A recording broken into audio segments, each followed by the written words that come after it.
আমাৰ পুৱাবেলাতে পুৱাৰ পৰা আমাৰ মূল পূজা মানে বিষ্ণুদেৱৰ পূজা হ'ল, মহাস্নান হ'ল। তাৰপিছত এতিয়া আমাৰ আহুতি প্ৰদান হ'ব।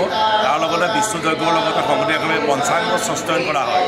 শিৱ পূজা হৈছে, গীতা পাঠ হৈছে, মা ভগৱতীৰ পূজাৰ লগতে চণ্ডী পাঠ হৈছে, গোপাল সহস্ৰনাম হৈছে, বিষ্ণুৰ সহস্ৰনাম হৈছে আৰু সমূহ কৰ্মৰ কাৰণে আমাৰ নৱগ্ৰহ দেৱতাৰ পূজন আৰু চলি আছে।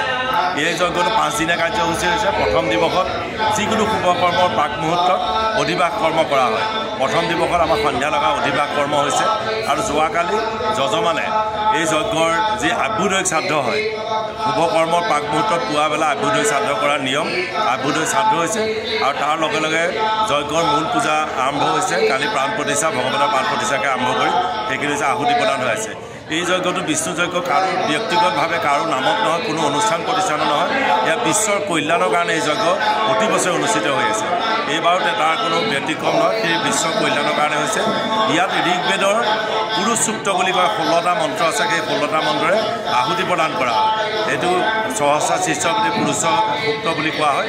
সেই পুৰুষ সূক্ত ঋগ্বেদৰ সেই মন্ত্ৰৰে সৈতে ইয়াত আহুতি প্ৰদান কৰা হয়। ঠিক সেইধৰণে আগৰ পৰম্পৰা অনুসৰি এই বছৰ উলহ মালহেৰে বিশ্ব কল্যাণৰ কাৰণে এই যজ্ঞভাগী অনুষ্ঠিত হৈছে। কাইলৈ কি হ'ব? কাইলৈ অহাকালিলৈ আমাৰ আহুতি প্ৰদান হ'ব। পুৱা মূল পূজা হ'ব, তাৰপিছত আহুতি প্ৰদান হ'ব আৰু তাৰ অন্তত ঠিক 11:30টাৰ পৰা আমাৰ পূৰ্ণাহুতি কৰ্ম আৰম্ভ কৰিছে। আৰু আপুনি কিহৰ দায়িত্বত আছে?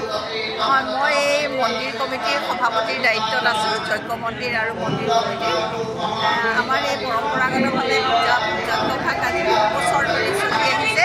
দেশৰ শান্তিৰ বাবে, মংগলৰ বাবে আমি এই পূজাভাগ সদায় অৰ্চনা কৰি আহিছোঁ আৰু আমাৰ অতি বিদগ্ধ পণ্ডিতসকলে ইয়াত ভাগ লৈ দেশৰ শান্তিৰ বাবে, মংগলৰ বাবে সদায় আশীৰ্বাদ প্ৰদান কৰি আহিছে।